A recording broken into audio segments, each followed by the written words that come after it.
Hello everyone. Today we are going to study about the cursor management. Cursor management in PLSQL. What is cursor? All you know about cursor? What is cursor? Cursor is a private work area to execute SQL statements.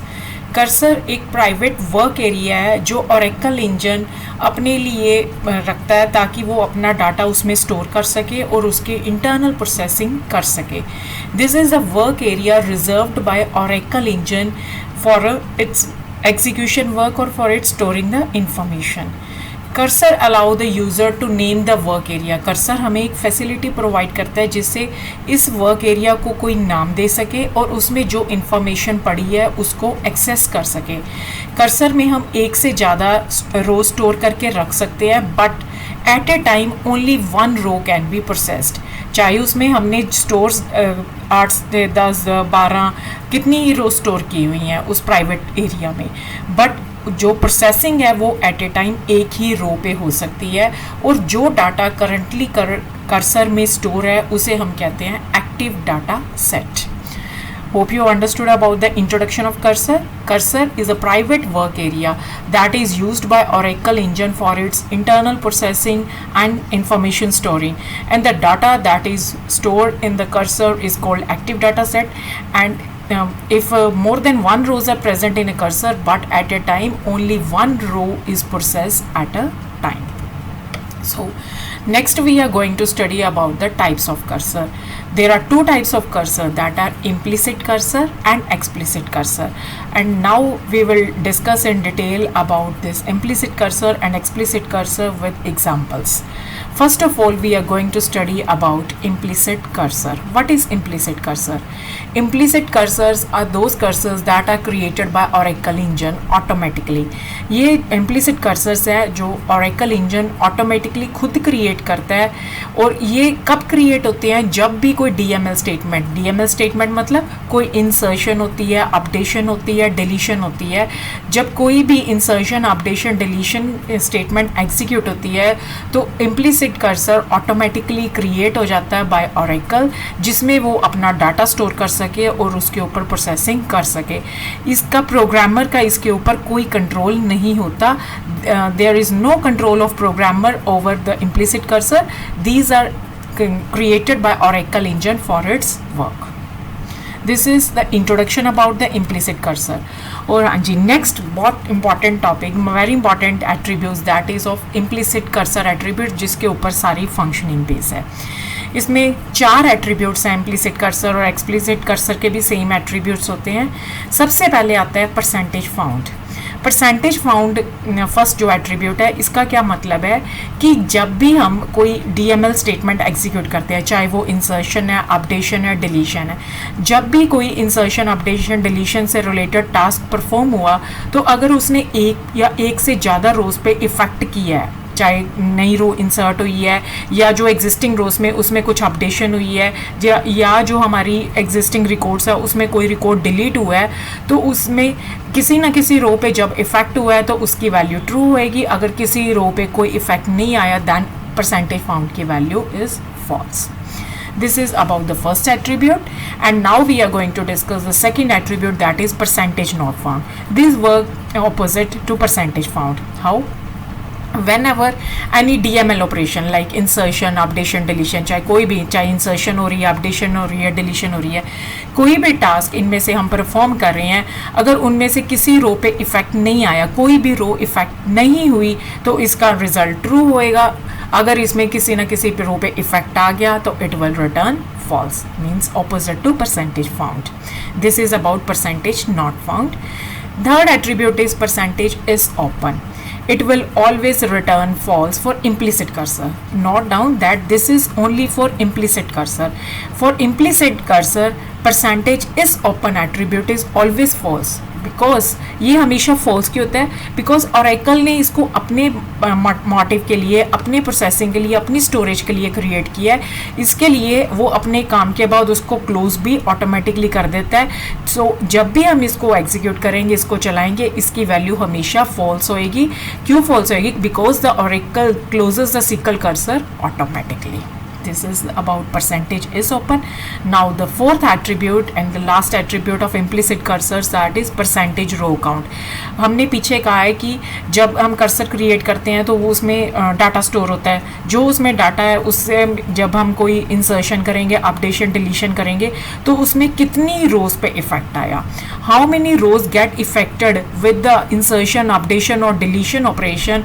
It row count keeps the record of the number of rows. Percentage count में वो record रखता है number of rows that get affected by the DML statement, that is of may be of insertion, updation और deletion. So this is about the attributes of implicit cursor. Hope you have understood all these 4 attributes. Next we are going to study this concept with the help of example. I have taken one simple example. You can take any example. This is example illustrate the concept of implicit cursor. सबसे पहले हमने क्या declare किया, declare section में हमें पता है कि PLSQL 3 पार्ट्स में डिवाइड हो जाती है, declaration section, execution section, exception section और अपना एंड सेक्शन. सबसे पहले आता है डिक्लेरेशन सेक्शन. डिक्लेरेशन सेक्शन में हम क्या करते हैं, वेरिएबल डिक्लेयर करते हैं. इसमें हमने एक वेरिएबल डिक्लेयर किया है टोटल रोज. टोटल रोज एक वेरिएबल है जिसका डाटा टाइप क्या है, नंबर, और उसका साइज क्या है 5. हर एक स्टेटमेंट टर्मिनेट होएगी विद द सेमीकोलन. फिर हम एंटर किए एग्जीक्यूशन सेक्शन में, that get started with the begin keyword. इसमें हमने क्या किया, हम कर रहे हैं, हमने कहा था DML ऑपरेशन कोई भी हो सकता है, इंसर्शन, अपडेशन, डिलीशन, और यहाँ पे हम क्या कर रहे हैं, अपडेट कर रहे हैं EMP टेबल को. इसमें हमने क्या किया, सेट सैलरी. जो EMP रिकॉर्ड, हमने EMP टेबल आप सबने देखा हुआ है, EMP टेबल में हमारे पास एक सैलरी कॉलम है. उस सैलरी कॉलम में अपडेशन क्या कर रहे हैं, उसमें हम 500 प्लस कर रहे हैं सब एम्प्लॉयज़ की सैलरी में, और वो अपडेटेड रिकॉर्ड सेट कर रहे हैं सैलरी में. इफ़ अब इसके बाद हम अपना सेकंड एट्रीब्यूट जो हमने इम्प्लिसिट कर्सर में चेक किया था एट्रीब्यूट्स में, is sickle percentage not found. अगर सैलरी कॉलम में हमें कोई रिकॉर्ड फाइंड आउट नहीं होता, if sickle percentage not found, अगर ये चीज़ ट्रू हो जाती है कि हमें कोई भी ऐसा रिकॉर्ड नहीं मिला, ऐसी रो नहीं मिली जिसमें हम सैलरी अपडेट कर सके, तो DBMS output dot put line का हमें मतलब पता है, वो क्या करती है, स्क्रीन पे आउटपुट डिस्प्ले करवाने के लिए वो स्क्रीन पे मैसेज डिस्प्ले करवा देगी, none of the salaries were updated, क्योंकि उसे कोई रिकॉर्ड मिला ही नहीं. बट एल्स इफ अगर उसको रिकॉर्ड मिलेगा, और हमें पता है हमारे टेबल में उसको रिकॉर्ड मिलेगा, हमारे EMP टेबल में 14 रोज हैं और उन सब की सैलरीज में 500 प्लस हो जाएंगे. Else if sickle percentage found, अगर ये चीज़ ट्रू हो जाती है, देन टोटल रोज सिकल परसेंटेज रो काउंट, हमारा फोर्थ एट्रीब्यूट था परसेंटेज रो काउंट, वो काउंट करेगा कितनी रोज इफेक्ट हुई हैं. हमारी एग्जांपल के अकॉर्डिंगली 14 रोज इफेक्ट होंगी, और वो 14 रोज की वैल्यू चली जाएगी टोटल रोज में, हमारा जो ऊपर हमने वेरिएबल डिक्लेयर किया था डिक्लेरेशन सेक्शन में. और फिर DBMS underscore output dot put underscore line जो हमारा आउटपुट डिस्प्ले करता है, उसमें वो हमारा आउटपुट डिस्प्ले कर देगा. पहले टोटल रोज में कितनी आ जाएंगी 14, साथ में एक मैसेज लगा दिया जो सिंगल क्योट में एनक्लोज है, उसको हम क्या बोलते हैं, स्ट्रिंग, वो एज इट इज डिस्प्ले हो जाएगा रिकॉर्ड्स अपडेटेड. इसका हमें आउटपुट क्या मिल जाएगा, 14 records updated. Hope you have understood this example of implicit cursor. हमने इसमें क्या किया, एक अपडेट कर रहे हैं EMP टेबल में. अपडेट कौन से कॉलम में कर रहे हैं, सैलरी कॉलम में, जिसमें हम अपने एम्प्लॉयज़ की सबकी सैलरी में 500 का उनको प्लस कर रहे हैं. अगर पहले हमने क्या लगाया, एट्रीब्यूट परसेंटेज नॉट फाउंड, इसका मतलब अगर उसको कोई रिकॉर्ड नहीं मिलता तो वो क्या रिटर्न कर देगा, none of the salaries were updated. But this will not be possible because our EMP table contain 14 records. So SQL percentage found attribute will become true, and then it will count the number of rows that were affected. It will sickle percent with the help of attribute sickle percentage row count, and it will give the value 14 that will get stored in the variable total underscore rows, and then we will display it on the screen with the help of our line DBMS underscore dot output dot put underscore line. Then it will display total 14 records were updated. So this is the simple example of implicit cursor, and I hope you have understood about this example. Now we are going to study about our next type of cursor, that is explicit cursor. हमने पीछे देखा था implicit cursor और एकल engine खुद create करता है अपनी फैसिलिटी के लिए, अपने काम के लिए, लेकिन उसने हमें भी एक फैसिलिटी प्रोवाइड की है, दैट इज एक्सप्लिसिट कर्सर, जो प्रोग्रामर डिफाइंड कर्सर है, यूज़र डिफाइंड कर्सर है. यूज़र उसको अपने लिए यूज़ करता है, अपने काम के लिए यूज़ करता है और उसके ऊपर प्रोग्रामर का फुल कंट्रोल होता है उस कंटेक्स्ट एरिया पे. Cursor can be open for processing data through a PLSQL on demand. मतलब ऑन डिमांड जब यूज़र चाहे तब अपना कर्सर क्रिएट कर सकता है, उसको ओपन कर सकता है, उसमें अपना डाटा स्टोर कर सकता है और उसको प्रोसेस कर सकता है. और जो सच यूज़र डिफाइंड कर्सर, जो ये यूज़र डिफाइंड कर्सर्स होते हैं, जो यूज़र अपने लिए बनाता है, प्रोग्रामर अपने नीड के अकॉर्डिंगली बनाता है, अपनी डिमांड पे बनाता है, उनको हम कहते हैं एक्सप्लिसिट कर्सर. और एक्सप्लिसिट कर्सर यूज़र डिफाइंड है. इसको पहले PLSQL इंजन और एकल इंजन इसके बारे कुछ नहीं पता. इसके लिए इन कर्सर्स को हमें पहले डिफाइन करना पड़ता है in the declaration section of the PLSQL block. जैसे हम आम वेरिएबल्स को डिक्लेयर करते हैं PLSQL ब्लॉक में, हम डिक्लेरेशन सेक्शन में कर्सर, एक्सप्लिसिट कर्सर को भी डिक्लेयर करेंगे. It is created on select statement which returns. और ये किसके ऊपर बेस्ड है? सेलेक्ट स्टेटमेंट के ऊपर, क्योंकि ये हमें टेबल में से नंबर ऑफ रोज रिटर्न करके देगा, हमें डाटा रिट्रीव करके देगा. This is the introduction of explicit cursor. हाँ जी, अब हम नेक्स्ट करने लगे हैं कर्सर मैनिपुलेशन की. हमने कहा कि यूज़र डिफाइंड कर्सर है, कर्सर अपनी नीड के अकॉर्डिंगली बनाता है, तो कौन से स्टेप्स उसको ध्यान में रखने पड़ेंगे ताकि वो एक्सप्लिसिट कर्सर को ईजिली एग्जीक्यूट कर सके. Hope you have understood the previous topics. So now we are going to study about our next topic, that is 4 steps in using an explicit cursor. सबसे पहला स्टेप हम इसमें हमारा क्या होगा? Declaration section. डिक्लेरेशन सेक्शन में हम cursor declare करेंगे in the declaration part. Cursor declare होगा सबसे पहले, जैसे हम आम वेरिएबल डिक्लेयर करते हैं वैसे ही हम कर्सर डिक्लेयर करेंगे इन द डिक्लेरेशन सेक्शन.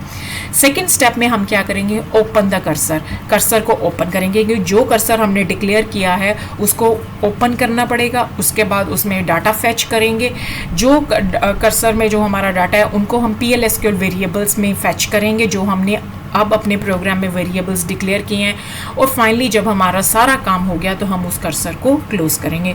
ये सारे स्टेप्स आगे हम अब डिटेल में विद सिंटैक्स स्टडी करेंगे. मतलब 4 स्टेप्स का आपने ध्यान रखना है जो हमें एक्सप्लिसिट कर्सर में चाहिए. ये चारों स्टेप हमारे एक सीक्वेंस में परफॉर्म होंगे. सबसे पहले डिक्लेरेशन होगी, फिर ओपन होगा, फिर फैच होगा, फिर क्लोज होगा. अब हम यही एग्जीक्यूशन साइकिल एक्सप्लिसिट कर्सर का एक डायग्राम की फॉर्म में देख रहे हैं, जिसमें सबसे पहले डिक्लेरेशन है, सेकंड स्टेप ओपन है, थर्ड फैच है. फैच के बाद उसके हमने एक डिसीजन बॉक्स लगाया, दैट इज़ एम्प्टी.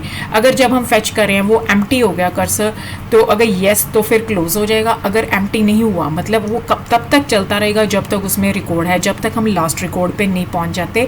तो अगर नो है तो फिर से वो फैच करेगा. ये साइकिल कंटिन्यूसली चलता रहेगा. जब कर्सर एम्प्टी हो जाएगा तो वो क्लोज कर देगा.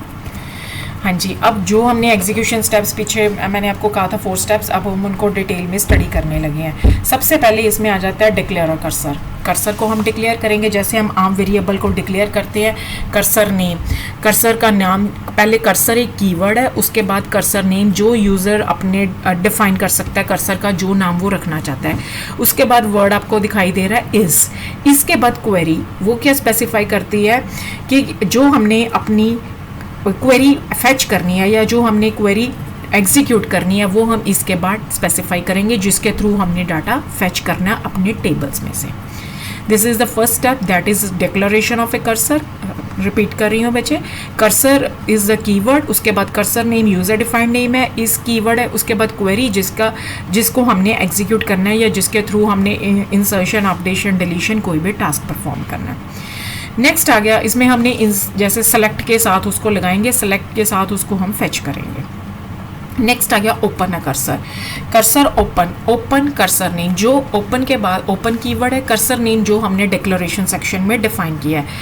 कर्सर नेम क्या है? Is the name of the cursor declared in the declaration section.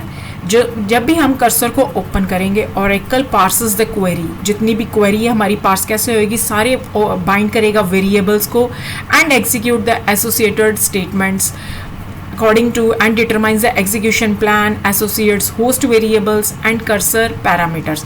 जो भी हमारे variables हैं cursor के, उनके साथ इनको bind कर देगा, attach कर देगा हमारे PLSQL variables के साथ. उसके बाद थर्ड स्टेप में वो फैच फ्रॉम अ कर्सर, जो हमारे वैल्यूज़ थी वो सारी फैच होके आ गई हैं अपने कर्सर के कर्सर में. जैसे हमने कर्सर का नाम दिया C1, उसमें सारे रिकॉर्ड्स हैं वो फैच हो गए हैं into variable list. Variable list में उसको शिफ्ट कर देंगे जो हमने अपने प्रोग्राम में वेरिएबल्स डिक्लेयर किए हैं. फाइनली हम कर्सर को क्लोज कर देंगे. उसको क्लोज करना क्यों ज़रूरी है? ताकि हम अपनी जो मेमोरी उसको एलोकेट हुई हुई थी वो उसको फ्री करवा सकें. So this is the 4 steps. I have declared these 4 steps with the syntax, first, second, third, fourth, all with the syntax. And now we will study with this with the help of example. एक simple सी बच्चे इसमें example ली है जिससे आपको explicit cursor के concept clear हो सके. इसमें भी वही सारे स्टेप्स हैं जो हमने पीछे डिस्कस किए थे, उनको मैं डिटेल में आपको with the help of example समझा रही हूँ. सबसे पहले हमने लिया है डिक्लेरेशन सेक्शन. डिक्लेरेशन सेक्शन में हमने 3 वेरिएबल्स लिए हैं, ई नंबर, नेम और सैलरी. आपको दिखाई, आप सामने देख ही रहे हो, ई नंबर, नेम और सैलरी.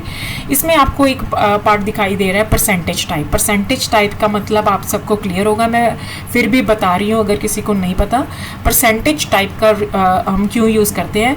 ताकि जब हम अपना कोई वेरिएबल डिक्लेयर करें, अगर उसमें हम जैसे ई नंबर हमने डिक्लेयर किया, उसमें जब हम अपना कोई डाटा टाइप डिफाइन कर देते हैं तो मे बी वो जो डाटा टाइप है हमारा उससे मैच ना करे जो हमारे टेबल वाले कॉलम से है. इससे मिसमैचिंग की प्रॉब्लम आ सकती है. उस मिसमैचिंग को ख़त्म करने के लिए, उस कन्फ्लिक्ट को अवॉइड करने के लिए हम परसेंटेज टाइप डिफाइन कर देते हैं. इससे जो हमारे टेबल में कॉलम का टाइप है वही टाइप असाइन हो जाएगा automatically to variables that we are going to declare in our examples और इन आवर प्रॉब्लम्स.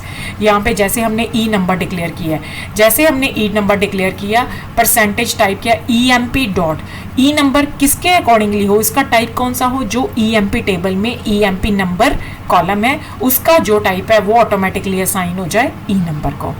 उसी तरह नेम, नेम को कौन सा टाइप मिले, EMP टेबल में जो ई नेम है उसका जो परसेंटेज टाइप है, जो उसकी टाइप है कॉलम की, varchar2 जो इतना भी उसका साइज है वो असाइन हो जाए नेम को.